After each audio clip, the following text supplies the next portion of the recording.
his roots and his journey to the modern. So Ed, how do you identify yourself? Well, today I am known as Ed The Pagan, historically, but my name is Ed Hubbard. And I'm very proud of my name because it has a lot of history behind it. And not all of it's the great history that people would like, but So it is a historic so thing. what is that history? Well, we've got a lot of things. We've got Elbert Hubbard of the Roy Croucher Society. We've got, you know, the ties right into it, but really it comes out of the idea of being some of the early Baptists. Some of our families came out from the founders of New England, and we were Samuel Hubbard started the first Baptist church in Rhode Island. So we've always been involved with it, and so we've always been involved kind of with the United States. And as slavers, as traders of the North, we were on both sides of that fence, and so there's a lot of people who've done a lot of dynamic things. William G. Hubbard was the one who started National Geographic. So we have this idea of a name being important. But in my case, I was from a branch of the family, as my dad was, that was country. And he lost his farm. Well, my grandfather lost the farm on his death because the family dissolved. He did the greatest thing that the Royal Society does and changed their life, and was that they did educate their children. They made sure most of their children were educated, and a lot of them with college degrees. So so that's kind of where I came out of it. What I think is important for people to realize, that most people don't realize, that I came out of a supremacist background. Southern Dominionist. I've been talking about it for years, but I don't think people understand where that started with me. But yeah, my father was a Klansman of high order, and my grandfather was a wizard. So Dominionism as in Christian Dominionism. Well, yes, Christian Dominionism, the seven pillars, the seven mountains philosophy. Can you describe that for us? So the seven mountains say that you have to understand, in white supremacy, it is not Judaism. People keep saying, "Oh, it's like being a Jew," that somehow they were chosen by God. No. This is not that sort of thing. That's a very different, separate thing. And oftentimes, where the anti-Semitic stuff comes from is this idea of who's chosen. Oh no, these are radical theories by a number of people that the white man, which really emerged out of America, not Europe, especially this idea of the WASP, the idea of this very white sort of culture, Caucasian culture, emerged out of the United States in response to holding power against people of color. That was essentially it. And all through that process, you can see historically, up into my family, is that the white settler, who has his roots in the Pilgrims, who were extremists, their roots into the early people who came here to be extreme and to try to, live their world, to survive, did so. Came into the United States. And they were slavers. And that was it. There were a lot more slavers. They believed in slavery. And that echoed right up into my father. And finally, generationally, we broke it. We were able to break it. But it took a lot of work. So Dominionism is expressly linked with white supremacy? No. There's a lot of black churches that are Dominionist. Okay. But it does go hand in hand with white supremacy. Okay. And I don't understand sometimes when minorities follow it, they're trying to gain the same sort of upper hand. Like they tried to talk about in Django the movie. I thought that was very weird. They talked about the fact there were black individuals who owned slaves and also kept control of them. Mm-hmm. So there are Dominionist blacks and Hispanics and others that are out there who believe in the same philosophy. And they do believe in, a lot of them believe in separation of the tribe. That you should, the ultimate thing of the Dominionists is that you should be of your tribe, of your church, of your parish, of your blood. And it's very simple. Dominionism says that we need to own most of the world. It was a lot behind a lot of Baptists, a lot of the religion. The family is a organization that exists in Washington, D.C. that teaches it. They teach all sorts of things. And it's the idea that you need to own the seven pillars. similar to Rome, the mountains of Rome, of society to be able to do it. The first one, of course, is church. Sure, that's easy. Second is education. We have to control education. They've done that. They started taking over school boards. In the 70s, when they started having these elected school boards, who were the people going in there? Early Dominionists. And then you have to take over healthcare. And that's like the fourth or fifth. But it's out there, healthcare. It's very, very important. You take over healthcare. You isolate who you want. And you saw that a lot when they wouldn't allow blacks into hospitals. Or the whole joke on MASH one day about black transfusion of blood from a black man to a white man. And they made a whole huge issue out of that on both sides, both the negative and of course, Hawkeye and Pierce were good guys. They just turned it into a major joke to scare them.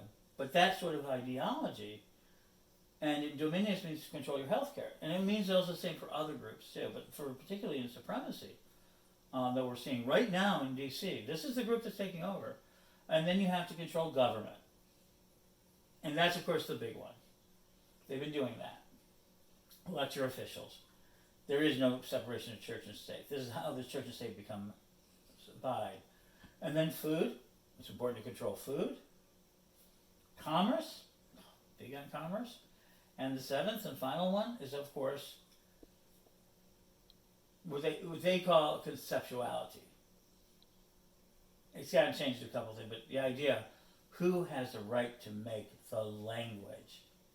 Mm-hmm. So their last step is if they've done all of the other things, they get the right to even write the language. And are we not seeing that right now with the LGBT? With all of it, they're rewriting the language around it. They're trying to make it negative language. They're trying to make it so it's impossible to think these concepts. So white supremacy is all about exalting that conqueror identity. They didn't come here, my family didn't come here or see themselves as refugees. They came here as colonists, conquerors. And too many times the people from Europe who transferred over here didn't come here with the idea of escaping something. That's whitewashing. They came here to build empires. They came to build worlds. They came to express themselves. And this idea they came here because they were so bad in England. Hell no, these guys were so bad they were getting fined, they were getting hit. They're like, you're hitting people, you're beating people up. Pilgrims, look them up. They were beating people up. And there we go. And so that came here and they brought that attitude with them. And, things that proceeded out of it. And it's still here today. I mean, it's right here with us now. And I was, like I said, the kids, I feel sorry for kids that get raised in it. It's very hard not to follow up. I mean, there are things that happen to you that makes it more and more realistic. So, in talking about that, so what were you taught as a child in a dominionist, in a white supremacist household? First, that's a good question. I was first to be a righteous being. The idea is to protect your family, your group. Your first step is to be a righteous being. And there's a concept within that you are allowed to do almost anything within the rules. Then you're taught the family rules. Don't date outside the race. Don't talk, to others. Be careful of them. I mean, I was allowed a little bit of some intermingling because we were in a public school. My dad didn't like it. But you've got to do it. So one of the things that happened, we had a lot of them from the South came in, and they were starting to teach us Spanish in 8th grade. This was kind of a new idea. Now today they do it all the time, but in our neighborhood, which was now being transferred to Puerto Rican, the Puerto Rican refugees came in. There were a lot of Puerto Rican refugees starting to come into this neighborhood, and it was causing real grief. So they wanted to teach Spanish to everybody, but mostly it was meant for the white kids, right? It was you had to absorb it. And my dad, my pastor, Fairfield Baptist Church, Southern Dominionist, Mr. Raybach, I have no problem talking about that. Ray Bakke, my dad, Paul Bunyan, yes, my dad had a friend called Paul Bunyan. the Gomolenskis. I remember it. And all these families went in there and said, we do not want our children learning Spanish. This is America, we speak English. And they said, well, we're teaching in high school. It says, don't care. We do not want you teaching it. And they did not teach it to us. And we actually had our own study hall when they taught Spanish. That's why I have this inability to speak Spanish. I was never able to learn it. I was raised around towards it. But I was taught to revert it. They weren't allowed to talk to us. So that was a real, people don't think about it. So being a righteous being correct in your behavior, don't have things challenge your faith. Faith above everything else. Have faith in God. And that God had given us a special mission. That was always a part of it. To protect ourselves, to lead us into the future, to this sort of idea that God, the conqueror at Revelation, is going to need us to fight the forces. And there came in probably the one thing that kept us there. And that is the idea that if we ever put down our God for even just a moment, if we ever allowed it to happen, they allowed the black population, and they used a lot of follower language, we don't need to use that today, but you know what they said, were ever allowed to rise. And also the Hispanic community, and they call them all those favorite names too, but especially black community, if they were ever allowed to be armed, to ever, even though they had the right as the First and Second Amendments to do it, because some of them were arming themselves, and the gangs were starting to arm themselves, that it was, that there was dangerous, that we had to wait for mud races, mongrel races, and I hate to use these words, but just to understand what they were saying, ever really get a guard. And our neighborhood started to fill up with these types of communities. Chicago was a black city. We were having a large Hispanic movement, that sort of thing. And it caused a lot of fear amongst them. Those gangs, and they created gangs with the Gaylords, and a lot of white gangs formed to keep them out of the neighborhood. Because we were taught that if they ever came in the neighborhood, they were going to steal all our stuff, first and foremost. If you leave anything out in the yard, they're going to steal it. That if you get caught out alone out there, and there's 2 or 3 of them, you better be able to beat them all. If you get into a fight, if you ever get into a fight, realize they're going to kill you. You better kill them first. Worry about the consequences later. We're white men. We can get out of it. And that was a big thing. I was taught from a very young age that if I injured or hurt somebody, I was going to be okay. As long as I did it, how? Remember the words? Righteous. I stood my ground. I was protective. Think about all the behaviors you're seeing that they're claiming, right? It's that they're righteous in their behavior. They've been taught a certain process in limiting their education, and they know that they're right, and they carry a special prayer with them. They have a special value to God. Because they are the Christian warriors who will fight at the end of the age. Helter Skelter. Helter Skelter, you talk about Manson. Same idea. This fear of a race war is what keeps them in more than anything else. That is unbelievable. It's true.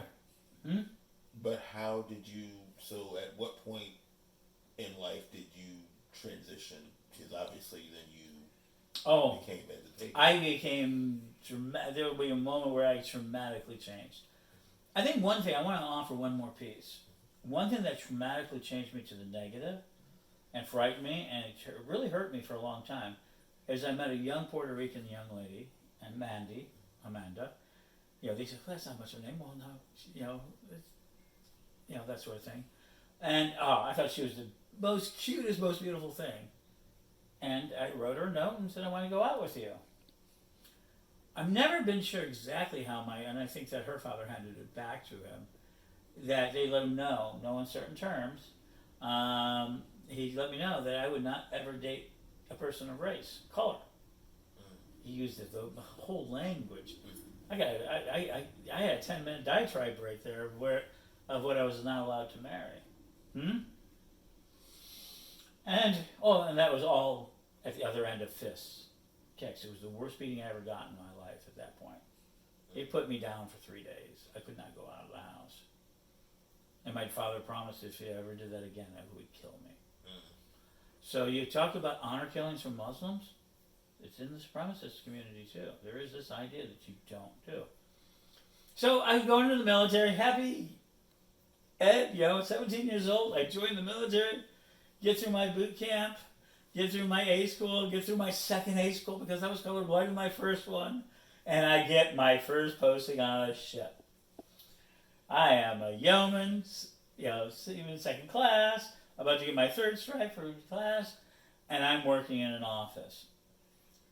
The old guy on the top, the chief petty officer, is a white guy. A nice one, southern guy. Actually, it was nice, really nice, if you're talking about it. For a chief petty officer of the Navy, running the damn office, as he would call it. He ran both the yeoman and the personnelman. And in there, I was the only other white person. We had 7 workers in there, and the other ones were black. I'm like, okay, fine. I had no problem. I worked for like 2 months. And then they caught me once, and I was really super tired. They fuck with the young guys. They do it, of course. And I was just really super tired. And everything else. And a young man by Grissom, and he was not an office mate. They came and called me, I had to hand out papers and everything else. But Grissom was not in my office. He was a fireman. He worked down in the engines. And he started saying some shit about me. Yeah. And I said, shut the fuck up. You know what I said? Right? And I didn't know what happened. All of a sudden, I had his fist in my face. And I was down on the ground. I would get 4 stitches in my mouth. And a big bruise. Oh, huge. My lips were cracked. Oh, yeah, he did. There was no holding back. We get back to the ship. And the executive officer said, we told you, Hubbard, as they didn't use anything, Hubbard, we didn't want any trouble from you. We thought you were a prize and joy. You disappointed me. Deeply disappointed me. Yes, sir. I can't believe you did this. I'm sorry, sir. Oh, I don't want you to be sorry to me. You're sorry to this young man. And I looked at him and I said, I am sorry, Grissom. And he goes, yeah, whatever. And then he looked at him and says, Mr. Grissom, your temper is a little bit much. And we told you that if you ever came across this, that you were supposed to file a report. Why didn't you file a report? Sorry, sir, I don't know. I got angry. So you're wrong, too. Well, we're going to put you guys in the brig for 2 weeks. You go out and work every day, and then you're doing double hard duty together. And then you're going to write us a report for 2 weeks later about why this was wrong. And in that moment, they'd actually knew everything because Grissom had a lot of hesitation. He hadn't received very good treatment from white men. So there's military was the place where he was an equal. And I learned to understand that. And I understood what would happen. And I got to really build a friendship that would last for years. Just like any military, we're 60 years old now, but it was like we had a great friendship. We'd always make jokes. But we got that opportunity because at XO, instead of trying to throw out 2 troublesome people, he really wanted to repair what he thought were 2 up and rising stars in his ship. And he never let us forget. So how you guys doing? We're doing well. And every couple of weeks, for the first while, he called us to lunch in the office quarters to eat with him. So he took that XO took a very big point of breaking this behavior. In me. Let's be honest, it was in me. I was the culprit. But also in Grissom as well. Because he wanted him to be able to say, this is, that sort of thing. And that really changed the way that I looked at the world. From that point on, I would be that way, and I would keep working at it. I became and then so the other thing I had to face, the last piece you have to face, you got to remember, Jesus is returning. Let me get you down into the dirt. Jesus is going to return. He's going to rapture up our men and our women, our old men, our old women, And some of the old men don't look that old. Our children are going to be raptured up, but unfortunately those children that are not properly baptized will be remain behind. You better teach your children well, because if Jesus comes and raptures them, the unbaptized babies, the ones who haven't gone through the whole confirmation of the church, will be not soaked up. And if you're Catholic, well, we don't want to talk about that. We'll be sucked up in rapture. And at that moment, those men of us that be left behind are Jesus' warriors. We are there to make sure that Jesus and his people take over the government's can. The Bible's hold us all the Revelations. We have the 7 seals to break. And once those start to break, well, yeah, we're going to be happy. We're going to have our guns and our food and our land, and we're going to protect it. And when Jesus appears, the great white Jesus appears, we would march off. And we marched off in World War II. Don't doubt, a lot of the men that fought on our side were racist. Remember, people don't realize this is always the way they've been. Look at how we treated men, black men who fought in World War II, and how we treated them when they came home. How about Vietnam? So let's make this no effort. This idea of supremacy in the military, of course we did. We're training. We're training for the ultimate conflict. And they teach this to their children right at the beginning. And everything else is a lie. I found out if you can break that idea of a lie, you do. And so after that, I started, I was already into witchcraft and occult and magic.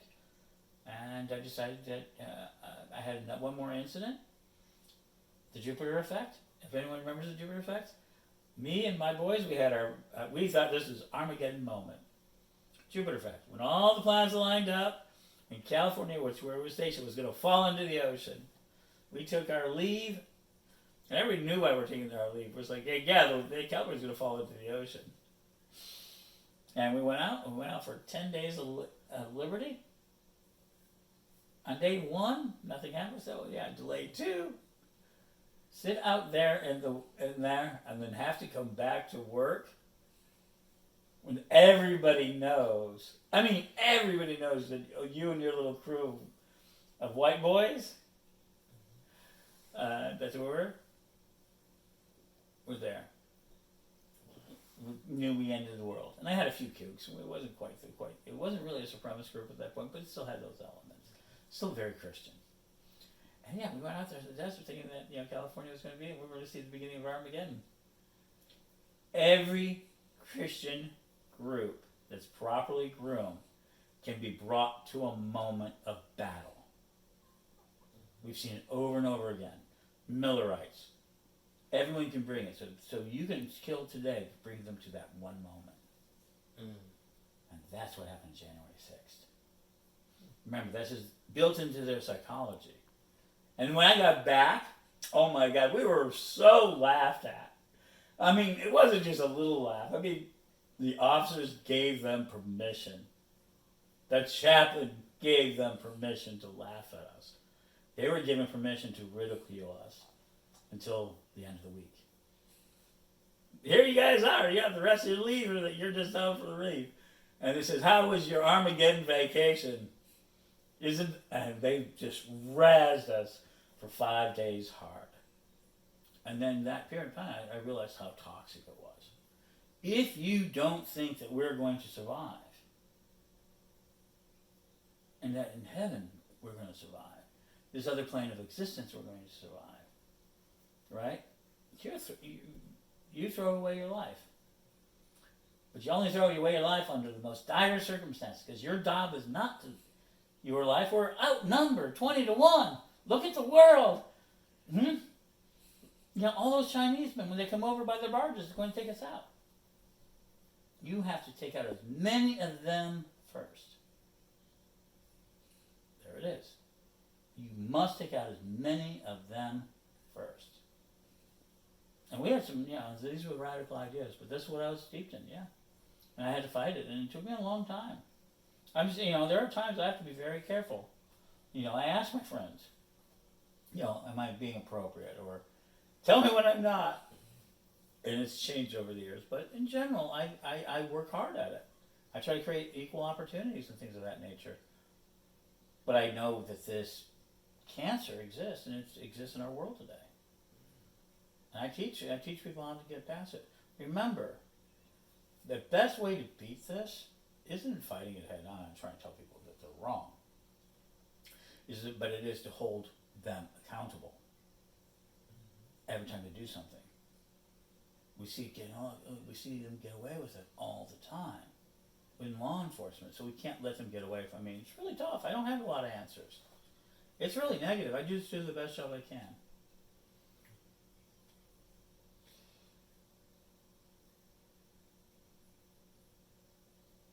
I have a question for you concerning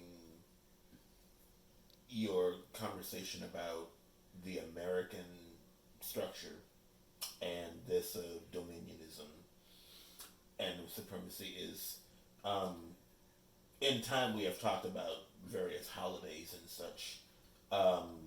Can you elaborate a little bit about how various holidays and what they are talked about publicly and what what their real meaning is? So this day that I think we're thinking about this coming out is Martin Luther King Day, and they did something that caused so much anger. They brought in Martin Luther King, and they said, well, we can't give up, and they tried to set it up so you couldn't add another holiday because we already had too many for budgetary reasons. And so he goes, oh, why don't we make President's Day instead of Lincoln and Washington's birthday?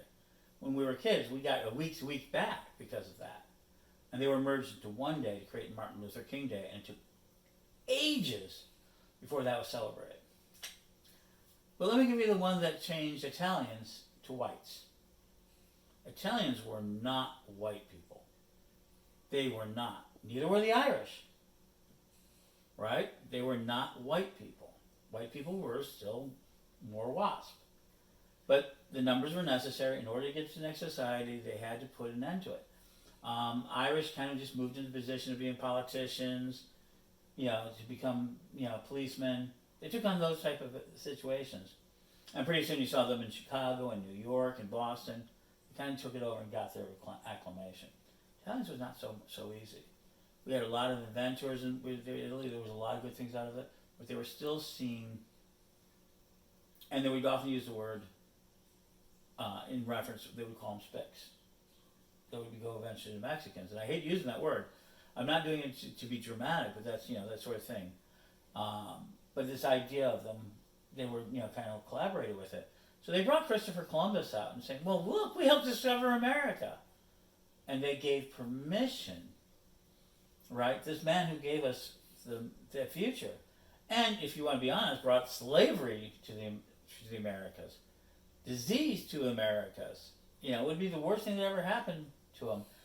But in order to bring the Italians into the more dominant white culture, to make them feel part of the, because they were Catholic and would be part of it, so that they could join these country clubs, because they were making money. They were making good money, right? In America, they were fine. They were getting there, and you can't let somebody who makes money outside of the league too far. And so they created Christopher Columbus Day. Wow. And the Christopher Columbus Day gave permission to the rest of the white culture to recognize that Italians are white too. So the Christopher Columbus Day is a supremacist holiday to show that Christopher Columbus and the Italians were white too. And so then Italian food got more popular. They were allowed to work in the industries. Their mob was able to take over the unions. I'm just kidding. No, kinda. But they were accepted part of the culture. If a white guy got caught on the other side of the mob, well, it's okay. That was okay. And they had their own, and the idea for the white supremacist groups, the other gangs, they're going to, they're Italians, so they're white enough to deal with. But they're also protective of their own family, so they showed all those proper traits. That sort of thing. Now, you mentioned it was the same for the Irish? The Irish, St. Patrick's Day. Okay. St. Patrick's Day is another day that normalized. Well, they had already normalized in a lot of ways. We saw it in the Catholic Church. They were building things. The Irish took a lot of it was bootstrapping. and certainly Italians do, but this idea of getting to that moment, that the idea of St. Patrick's Day, which is not an official holiday, but became a right to parades and started being more and more acceptable. And so you saw more of that type of activity into our culture. And we saw it in paganism. Paganism, Celtic and Irish culture is a very important part of it because fairy folks and all of that. So they were seen from being cheap, poor labor, and as they obtained money, and as they do it, they basically were able to take on it. And St. Patrick's Day, the parades, the beer drinking, everybody's Irish on that day. That statement there, everybody's Irish on St. Patrick's Day, normalized them into the white culture. So their muscle, their brawn, went from basically aristocratic descendants of England and Europe, holding slaves across America, now included Italians and included Irish and several of the other Northern European cultures. My grandfather was called white. He was from Sweden. He was the whitest man you probably wanted that. My great grandfather. Two of the most non-racist people I know. They planted seeds in me that would I'm very careful. I'm so grateful to. But yeah, so then all of these cultures came in. So Martin Luther King Day, which is a day should be normalization. Think about this. Should be normalizing it. Has never been normalized. That's because it's not a supremacist holiday. It was supposed to dilute. The goal of Martin Luther King Day was to give the black community, the civil rights community, all these people who are fighting for rights, see, you're an American too. But those holidays were never about being an American. It was about being a white Christian American, a white Catholic American, your local church, the beer drinking American that we would sit down and drink. That holiday did not change the way we saw our community. And that's a shame. But it is going to continue normalizing. See, the good news is that I was able to break this the best I can. And my children did an amazing job. They have, again, the millennials did a better job. And I'm hoping that continues. They didn't accept that, but it's child abuse. It's a form of child abuse. I really wish people would see it more as child abuse. This lack of education, pure Christian teachings. In this day and age, it's child abuse. I will never call it anything else like that. It was torture. It was by constant speeches, using the fear of God, the fear of the enemy, fear, and then feeding it that you're special. And if you didn't agree with you being special or not being afraid, they made sure that you had pain. And that was the teaching method of kids. Fear, pride, pain. That's how they raise them. Are you any wondering why they have the ability to be so loyal? You're afraid not to be. Well, as a friend, I apologize that this has ever happened to you. However, I do thank you for having the courage to share your story and to share your information. Thank you. This is the first time I've actually mentioned this on tape. This is the first time I really talked about this. A few friends know, but I think it's the right time for this to come out. I think that now, as we head to the Parliament of World's Religions, that next one, for me, a 30-year journey, I think people have to, I think that I appreciate you giving me a forum to talk about it. And talking with me over the last couple of months about this. I've appreciated that this is the end of a longer conversation. So. Well, thank you. And thank you all for attending our discussion. I am Father Dee, and we will see you soon.